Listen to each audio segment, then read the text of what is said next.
Why is it so important to get up early? Some of y'all don't want it. That's why you ain't got it. I don't sleep when I'm tired. I sleep when I'm done. The average millionaire wakes up at 4 a.m.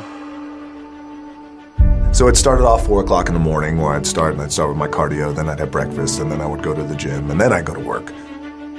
Some of y'all have no idea what 4 a.m. looks like. Why would you not wake up at 4:30? Because you're too busy sleeping in. I'm pretty sure I wake up earlier than all of you. We don't sleep when we're tired. We sleep when we are too busy hitting the snooze button multiple times. Excuses sound best to the person that's making them up. And if we can really be honest, some of y'all don't even go to bed until about 4 a.m. If you can get up before the rest of the world is awake, right? Before the enemy's awake, you can get so much done. You're so much more productive. Stop feeling sorry for yourself.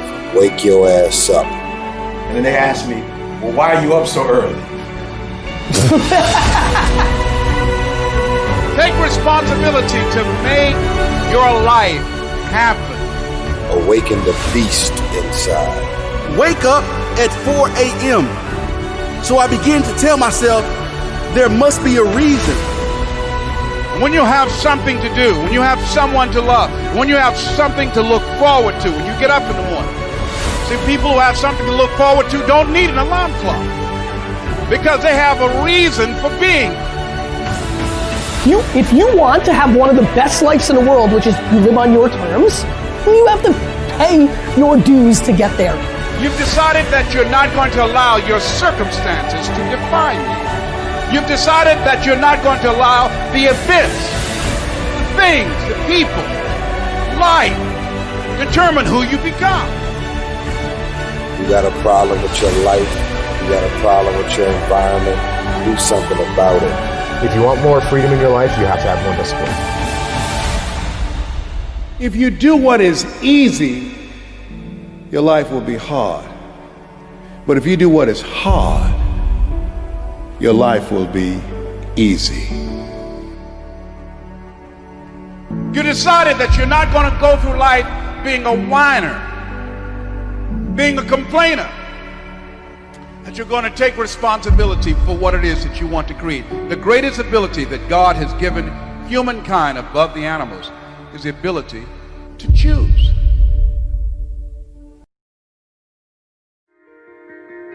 I remember years ago when the alarm used to go off in the morning, the first thing I did was roll over and hit the snooze button. In that instant where you have a choice to either hit the snooze button and go back to sleep in your nice, warm, fluffy, cozy bed, or open your eyes and get out of bed, that's a choice that takes discipline. Now, I didn't have any discipline. I always took the easy route, the road that was more comfortable. The problem is, when you make this decision, because it's the first decision that you make, literally the second you wake up, you are letting yourself off the hook. You are literally training your mind to take the easy way out throughout the whole day, which in turn leads to you taking the easy way out the whole month, all year. Discipline is not something that any of us are born with. It's a muscle that we have to train. And I don't care what anyone says, it all starts that first second. How you start your day and that decision that you make in that instant isn't as small as just getting up of bed or not. It's a decision that can shape the rest of your fucking life.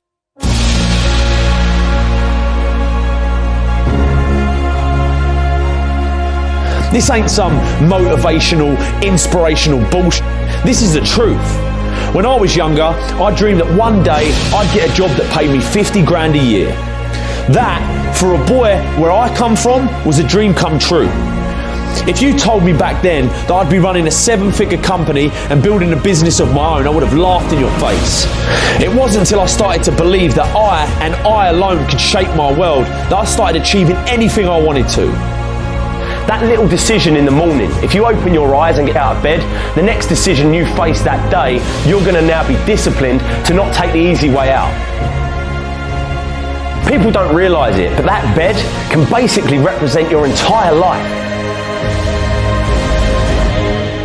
If you stay in that bed, you're literally staying in your comfort zone, which means your day will be spent in your comfort zone, and your month, your year, and before you know it, you spent your whole life in your comfort zone, never pushing yourself to new heights, never trying anything new, taking risks, moving forward. It all starts in that first second of your day, so don't take it lightly. Start building discipline. It's something I started doing and it helped me massively. It ain't easy, but it's worth it.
I'm here to tell any of you in here, if you're battling, if you're struggling, you've got to know when to cut anchor and go on about your life, because you can't be letting people live rent-free up here. You can't be letting people hold you back, and who you surround yourself with matters. Change doesn't happen by accident.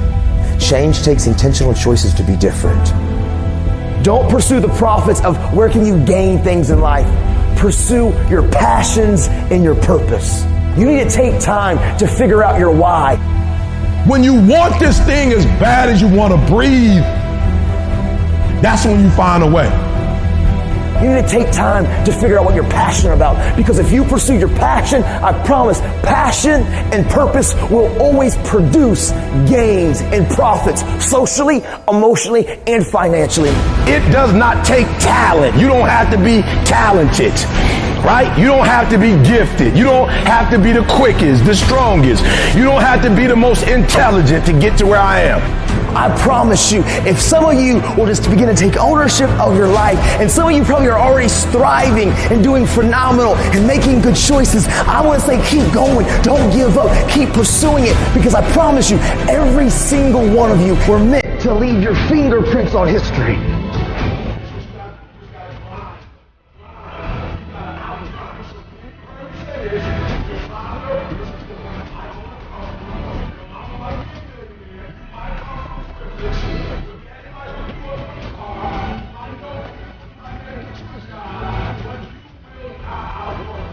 And not a teacher, a counselor, a principal, nobody can stop you. I know your circumstances aren't the best. I know sometimes our home environment's not the best, but this is what I know. We're in control of our lives, and nobody can take it from you. But what you cannot do is you cannot quit during the process. You cannot give up because it ain't what you see. You cannot give up. Champions keep going when they don't have anything left in their tank. If you will be a champion, if you will be a beast, you're going to have to go through something. 1, 2, 3. 1, 2, 3. 1, 2, 3. I am great. Listen to me, and I don't owe anybody an apology.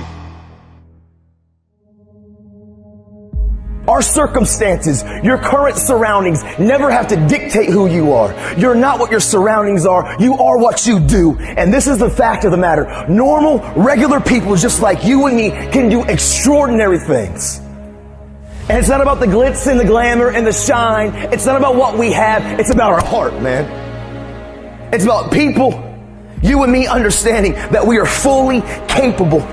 We have the full potential to achieve and become anything that anybody else is. And the only person that's going to stop us, and the only person that's going to rob us, is when we look in the mirror and we compromise us. I live with these 3 principles, and I promise you, man, they will change everything about who you are. Hard work works, make good choices, and value people. I decided 10 years ago, literally, when this all happened and I went to prison, I was like, you know what? I want to make this promise. I want to keep it to this family. I come from a lot of brokenness. I don't know where to start, but what I do know is the importance of the choices that I make. And so literally, I wrote the word, change the world, and I slapped it on my little prison cell window. And every single day I woke up and I realized, make good choices, great things happen. As you go on to the next chapter, don't pursue profits, pursue purpose.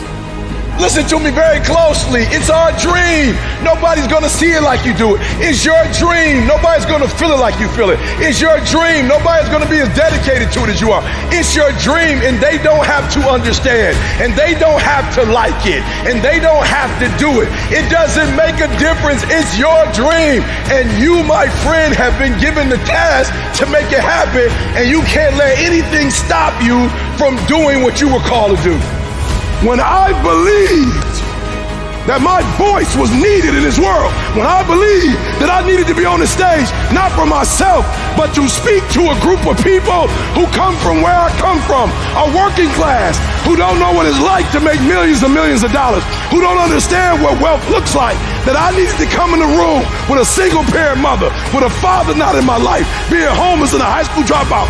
Only somebody who comes from where you come from can tell you you belong. And I had to get my butt on stage because there's some folks that Les Brown can't reach.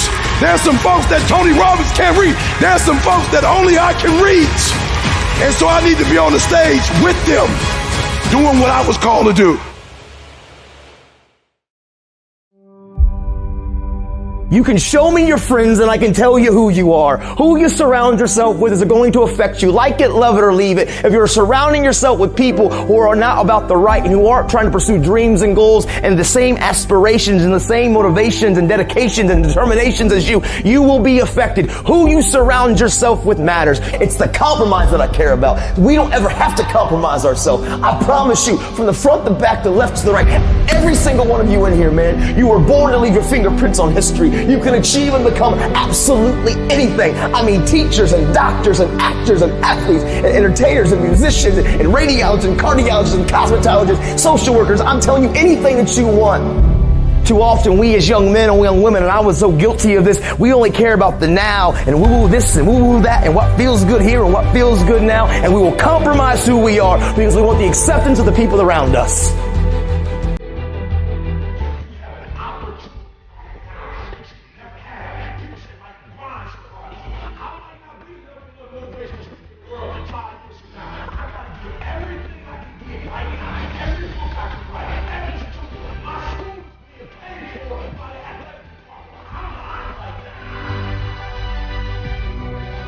A real man in the dark, when nobody's watching, he putting in work.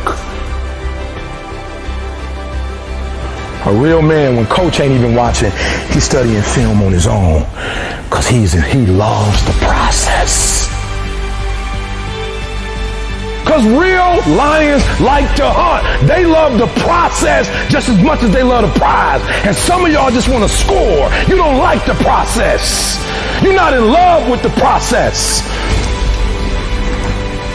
You just like to put the pads on. You love when it's showtime. Everybody in the crowd, you're like, hey, Mom, can you see? You can't even start until you know your people there. Once you see them, you're like, showtime. Yeah, I might be different, but I am brilliant. Yep, I might be loud, but I am special. We can go from being homeless and high school dropouts to having PhDs, writing books, and becoming the voice of a generation. We can do whatever we believe we can do, and we don't need anybody's permission to do it but ours. I am phenomenal, and I don't owe anybody an apology. I am going to do great things, and I don't owe anybody an apology. I was created to be great. I was created to do great things. I was created to have great things, and I will no longer ask others for their permission. Make good choices, great things happen. You see, every choice that I can make, listen, I can't control what you think about me. I can't control your opinion of me. I can't control what you say about me, but I control how I react, respond, and what I do with my life. I'm in control of my life. I don't let external factors control me. I'm in control of my life, because sometimes life can be tough. Life can be challenging. And sometimes the obstacles in front of you seem like they're too big and it's easier just to lay down. But you know what I remembered? I remember when my dad used to look at me when the kid said, listen, Nathan, life is never going to give you anything, but if you make it and if you build it, nobody can take it from you. Because hard work and tenacity and refusing to quit and chasing your dream, and you'll get there, I promise you. Maybe you don't hit the stars, but you'll land on the moon. You don't give up and you go after it, and you stop caring about the opinions of people around you. Stop blaming everybody from your hurts. Take ownership of your life. Take off your mask. Don't feed the bear. Make good choices. Be a best friend. Encourage somebody. Be a voice of hope and inspiration. And that's just real, man. This is your moment.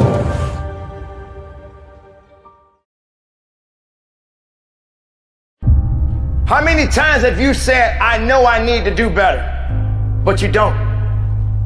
How many times have you got on a scale and weighed yourself, but you wasn't happy? How many times have you pulled up those pants and they just didn't fit right?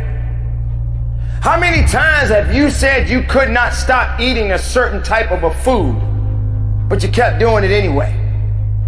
You see, my friends, that's an excuse. You're looking for a way out. You're trying to find an idea and saying, hey, it's okay for me to keep making this type of a mistake. It's okay for me to keep saying the same thing over and over. It's okay for me to sound like a broken record with a hole in it. But nevertheless, I haven't put myself in a position to change. You know you can do it, but you just don't want to do it. You figure that, hey, I'll do it on another day. I'll do it tomorrow. I'll do it on this day. I'll do it on this day. I know. You know so much, but you do so little. Are you understanding that you cannot remain the same? Do you understand that you're going to have to continue to, as I like to say, evolve? Evolving to me means a lot more than just changing. Change is good, but are you changing for the right reasons? Or you're in a certain position where you feel like you have to change yourself or change who you really are to please other people. That's not the type of change I'm talking about. I'm talking about for the greater good. I'm talking about being able to have the right attitude and the right mindset and the right fortitude to make a difference in your life. You can't keep doing the same thing over and over and over again and you're not getting anywhere. You're not committed. You're not doing the right things. Instead, you keep doing the wrong things. And you're looking for someone to rescue you.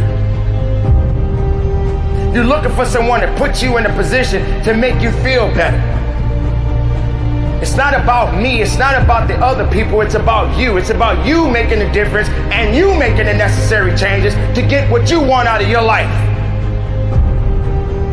The time is now. You can't do it tomorrow. You can't do it yesterday. You got right now. Build on that. Find a solution to your problems.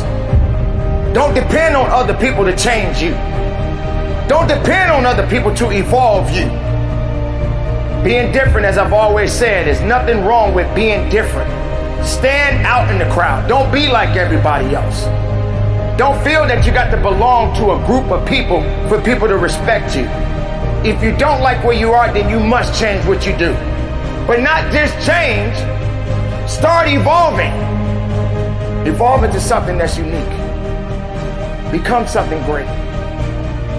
Believe in yourself and understand that it takes work and it takes an idea, and you have to understand that there's going to be some sacrifices that you must make.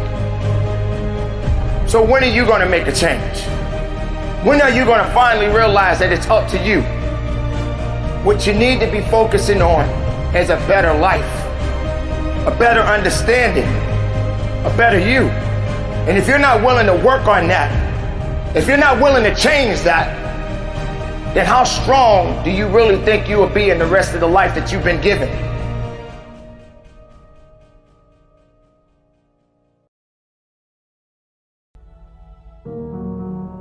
I was in a tough position. 19 years old, kid on the way, earning £27 a day.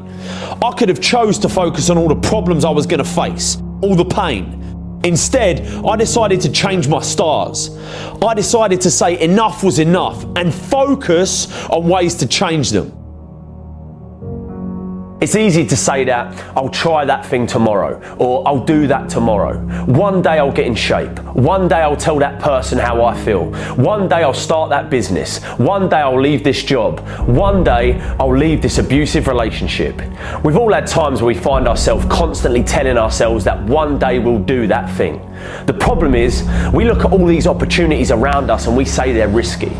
What you've got to realise is life in itself is risky. It ain't important how long you live, what's important is how you live. When life gets on top of you and you feel like it's all becoming too much, it's easy to let things spiral out of control. I've been there. That place where you feel like the weight of the world is on your shoulders. Things don't go your way, that promotion at work you don't get, you don't make the team, that person you asked out said no, your business is struggling, the bills are piling up. We all go through dark times. My advice to you is to focus on finding the light. I'm here to talk about success. The first rule of success is to have a vision. You see, if you don't have a vision of where you go, and if you don't have a goal where you go, you drift around and you never end up anywhere. I mean, as you know, I was born in 1947 in Austria after the Second World War. So I was very fortunate that I stumbled onto my vision. And I didn't really like Austria when I grew up. I couldn't wait to get out of there. I couldn't see myself becoming a farmer or a worker in a factory or anything like that. Even though my parents wanted me to stay there and have a normal life. But that was their vision, not mine. My vision was totally different. I felt that I was born for something special, for something unique, for something big. Then one day I went to school. I remember I was 11 years old. And they showed a documentary about America. And there they showed in this documentary the huge skyscrapers, the high-rises, the huge bridges, the 6-lane freeways, and all of this stuff. And I said to myself, That's where I want to be. I don't want to be around here with these little farmhouses and these little buildings. I want to be in America. One day after school, I walked by a store in Graz. So I went inside and I looked around, and then I saw a magazine. I saw a bodybuilding magazine that had Reg Park on the cover. Reg Park was then a 3-time Mr. Universe. And I saw him on the big screen as Hercules. I read that and I said to myself, wow, this is the blueprint for my life. This is exactly what I want to do. I want to become a bodybuilding champion just like Reg Park. I want to get into movies just like Reg Park. And I want to make millions of dollars and be rich and famous just like Reg Park. Do you know how great it felt that I knew where I was going? Imagine the majority of people don't know where they're going. I knew where I was going, that I'm going to become this bodybuilding champion just like him. So it was just a question of how do you do it? I was so relieved, because when you have a goal, when you have a vision, everything becomes easy. So people always ask me, when they saw me in the gym in the pumping iron days, they say, why is it that you're working out so hard? 5 hours a day, 6 hours a day, and you have always a smile on your face. And I told people all the time, I said, because to me, I'm shooting for a goal. In front of me is the Mr. Universe title. So every rep that I do gets me closer to accomplishing that goal, to make this goal, this vision turn into reality. Every single set that I do, every repetition, every weight that I lift will get me a step closer to turn this goal into reality.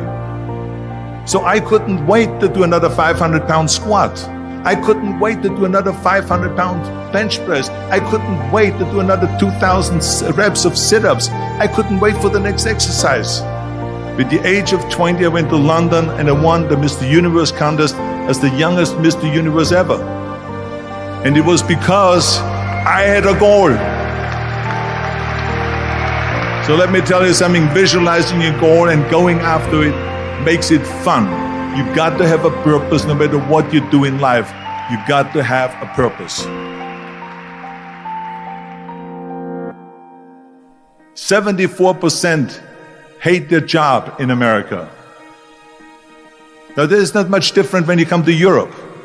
The majority of people don't like what they're doing because they're really not doing it because they didn't have a goal and they followed this goal. They just aimlessly drift around, and then all of a sudden there's a job opening, so they get that job because you have to work. But then when you work, it's a chore. It's work. It's not fun. So if you think about only a quarter of the people really enjoy what they're doing in life, that is unbelievable if you think about it. So I felt so blessed that I knew what I was doing. It's like a medical student that studies and knows he wants to become a doctor. You know where to go. And the same thing is also in politics. I remember that in politics, I had a very clear vision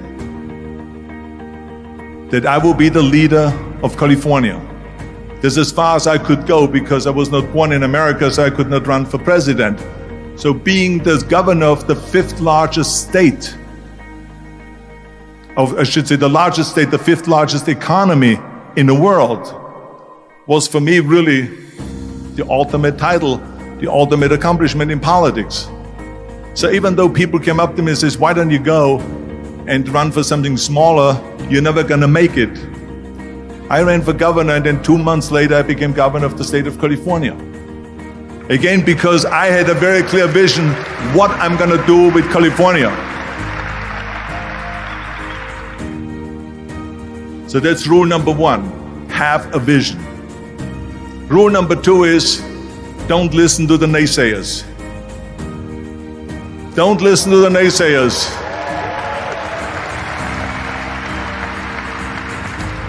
Everything I ever did, the thing that I heard out of people's mouth was, that's impossible. That can't be done. Or no. That is exactly what I heard, and of course I proved to the people that it can't be done. So whenever someone said to me, it can't be done, I heard it can be done. When they said no, I heard yes. And when they said it's impossible, I heard it is possible. I'm a strong believer of what Nelson Mandela said, that everything is always impossible until someone does it. Well, I'm going to be the one, I said to myself, I'm going to do it and I'm going to show it to them. Maybe it has never been done before. That's perfectly fine with me. But I'm going to do it. And I did not listen to the naysayers. It's all about the hard work that you put in. I said to myself, in bodybuilding, I worked out 5-6 hours a day. I'm going to do the same thing now for acting. And of course, I went to college to study English. I studied the accent removal, acting classes, and all of this stuff all day long. I worked and I worked and I worked. And within a short period of time, I made one movie called Hercules in New York, which of course went right into the toilet. But it didn't discourage me. I still had the same vision. And then all of a sudden I did Streets of San Francisco. I did Stay Hungry and Pumping Iron and The Villain. And then all of a sudden I was asked by Dino De Laurentiis and by Universal Studio to star in Conan the Barbarian. And after I did Conan the Barbarian, the director at the press conference said to the press, the director was John Milius. He said to the press, if we wouldn't have had Arnold, we would have had to build one. So think about that. The very body that they said can never be sold because the time is wrong. A few years later, I'm doing Conan the Barbarian, and it was the #1 hit at the box office when it came out in the summer of '82. Think about that. And the director says, if we wouldn't have had his body, we would have had to build one. So all of a sudden, my body became an asset, not a liability. And the same thing was with Terminator. After we were finished filming Terminator, Jim Cameron said to the press, if Arnold wouldn't have had that accent and talked like a machine, I think the movie wouldn't have worked. So think about that. The body and the accent that they attacked was an asset. But I didn't listen to those losers. I didn't listen to them at all. It's just the reality of it is that you cannot listen to the naysayers. So this is a very important lesson for all of you. So when someone says, no, this is a stupid idea, you in your mind, you don't have to say it, but in your mind just say this of you asshole. What do you know?